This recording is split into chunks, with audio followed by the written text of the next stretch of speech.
Retomamos o nosso programa. Eu gosto de falar programa porque você pode se programar, você pode ser feliz. A vida é feita de escolhas.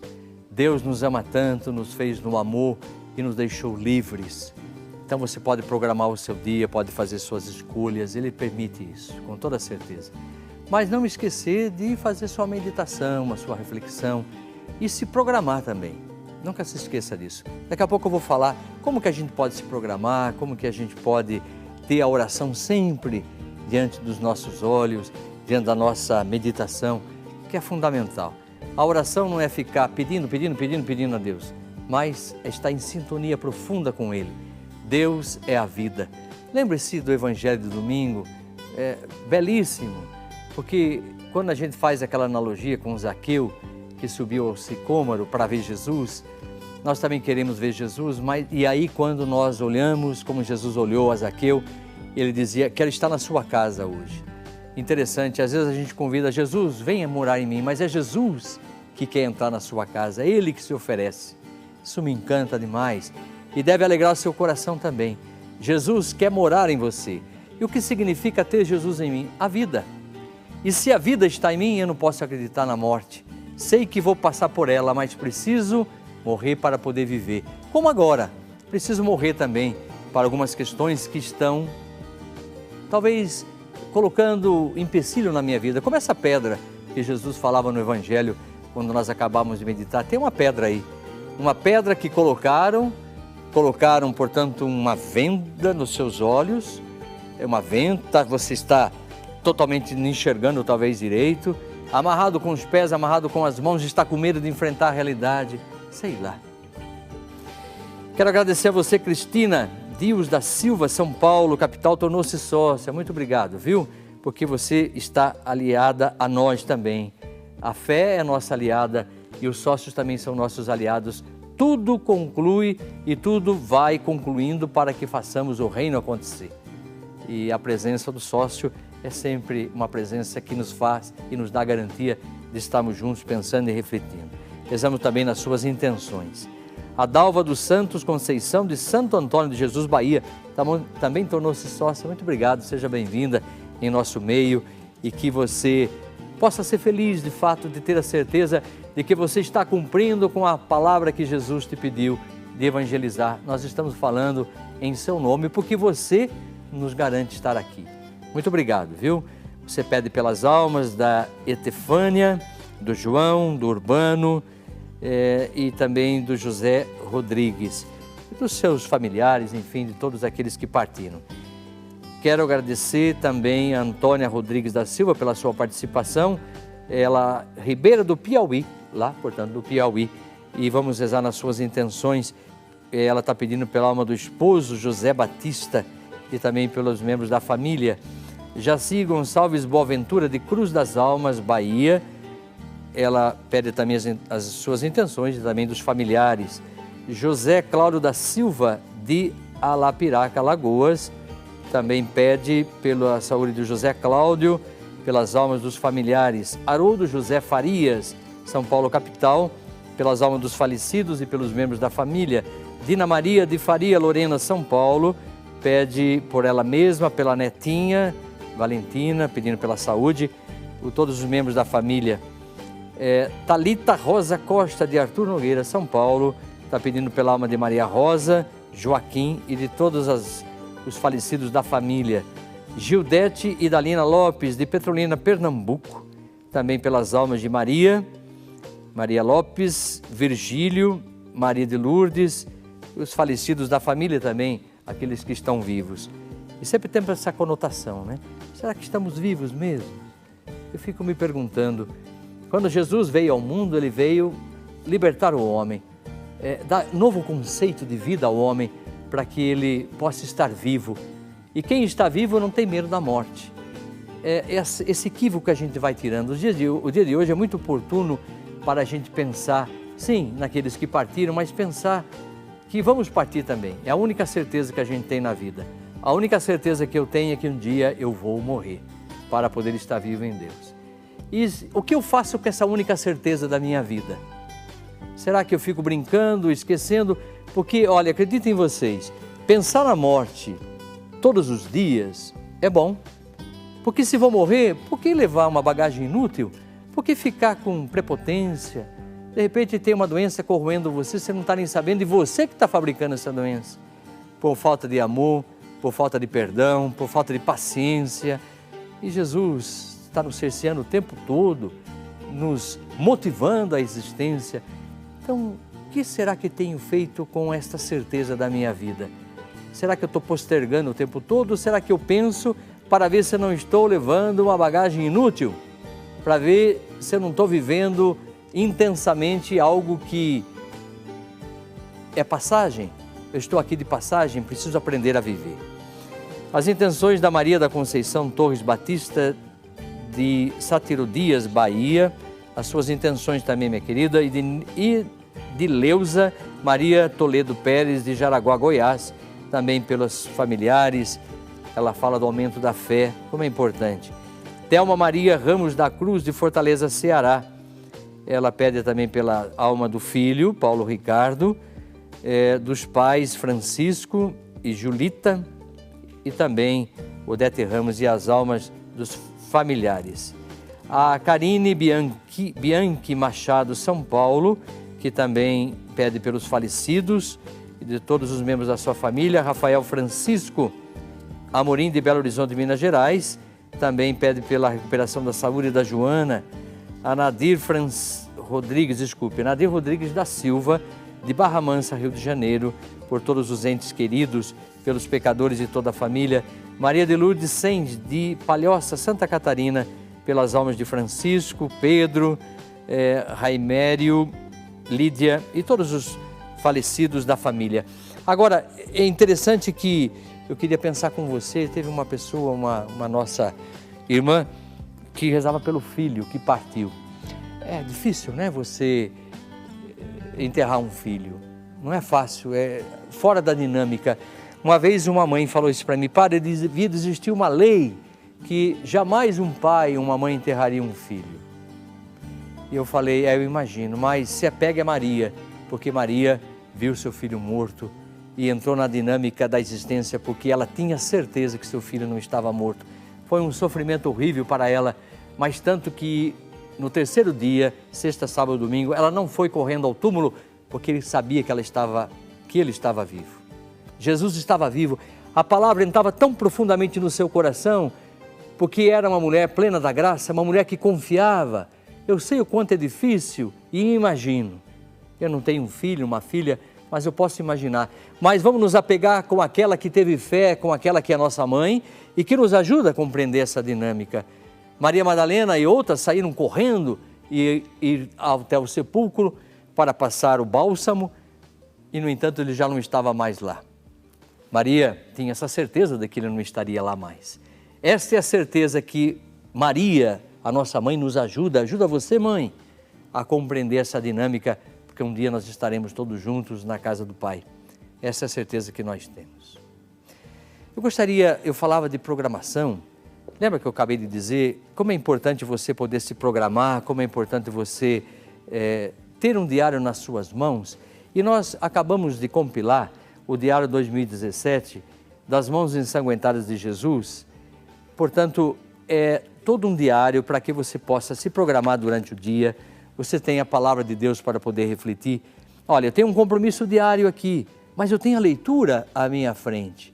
Esse compromisso diário com certeza será iluminado pela palavra e vai lembrar talvez o santo do dia, as intenções que devo assumir durante o dia, não só compromisso com a minha vida de trabalho, minha vida de família, mas com a minha vida espiritual também. Quando eu levanto logo pela manhã, devo já me persignar com o sinal da cruz, tendo a certeza de que Deus está abençoando o meu dia e que eu não tombarei em meio às dificuldades. A palavra me ilumina. Então, nós temos aqui, e você pode adquirir, portanto, o Diário das Mãos Ensanguentadas de Jesus, lembrando que vocês receberão, olha aqui, esse marca-página, que é como se fosse um marcador de página. Veja bem, você pode pregar aqui, ó, como está pregado aqui, né? Você pode notar agora pela sua telinha que você prende no espiral e você pode estar mudando ou pode colocar em outro lugar. né? E você lembrando, então, portanto, que ajudará a marcar o dia, você poderá mudar também para outro lugar, e tendo a lembrança, portanto, aqui das mãos ensanguentadas de Jesus. Sabe que o sinal pode ser para nós motivo de entender uma realidade profunda que está por detrás. Quando eu estou no momento de angústia, sei lá, de tristeza, eu olho as mãos ensanguentadas de Jesus, essa mão que verteu sangue por mim, por toda a humanidade, mãos estendidas, acolhendo-nos e nos inspirando para a vida, para que a gente não vacile em meio às dificuldades, né? Então, adquira. Essa é a dica que nós demos, né? Então, adquira, portanto, o Diário 2017 das Mãos Ensanguentadas de Jesus. Olha, e portanto, já lembrando mais uma vez que você adquire junto, vem, portanto, como um presente nosso, esse marcador de páginas, né? Então peça, ligue 0 operador 19 3271 9620 e adquira o seu diário e torne a dizer, saber o nome do santo, do dia, poder orar. Nós somos cristãos católicos. Eu lembro de uma vez que alguém perguntou, mas por que vocês rezam pelos santos? E eu aprendi uma resposta que diz assim, porque nós temos pessoas que acreditaram plenamente na palavra e que foram declaradas amigos de Jesus porque acreditaram na palavra e se transformaram e deixaram se transformar por ela. Então, nós temos. Ser santos, como eu e o Pai somos santos, aliás, é a nossa vocação. O que é ser santo no dia de hoje? É ser uma pessoa honesta, que tenha ética, uma pessoa que compreende a dinâmica da vida, uma pessoa que administra os sinais de morte da sua vida e vai transformando tudo em vida. Vamos chamar o VT agora para que a gente possa compreender melhor todo esse trabalho do Dudu e para nós também isso vai despertando a nossa vocação. Vamos lá.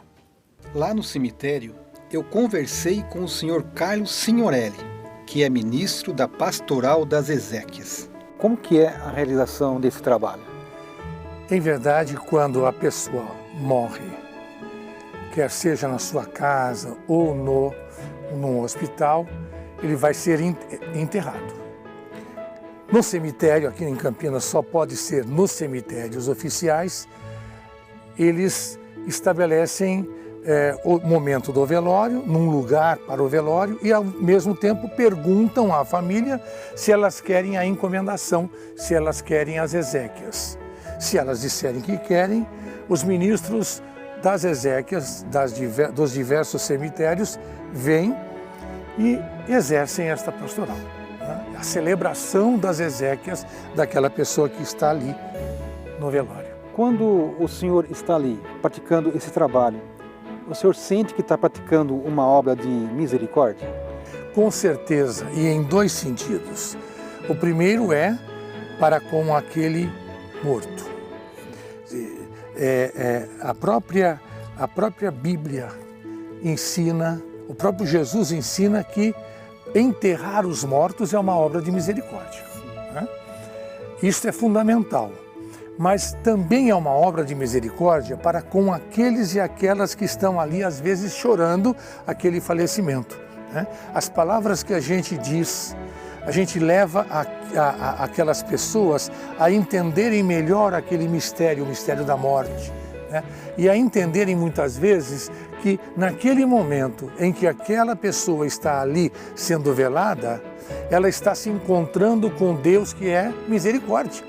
E, portanto, eu até costumo dizer, entre Ele que está aqui e todos nós, quem está melhor é Ele, porque Ele está na presença, mais do que na presença, Ele é amor com Deus que é amor. Carlos, eu vou te confessar que eu sempre tive uma dificuldade com esse tema da morte. Eu gostaria que você ajudasse, tanto eu como os demais, a respeito desse assunto que é tão meio cercado de dúvidas, né? Sim. Não é só você. A morte é um divisor de águas, né? Nós não gostamos de falar da morte, nem da nossa morte, nem da morte do outro. É algo, quer dizer, arrepia. E quando você se aprofunda no tema da morte, no cristianismo, sim, você percebe que algo está errado com este medo, né? Porque, em primeiro lugar, a teologia nos diz uma coisa que é fundamental. A morte é dom de Deus. Mas por que a morte é dom de Deus, né? A morte é dom de Deus porque é por ela que você vai para a eternidade.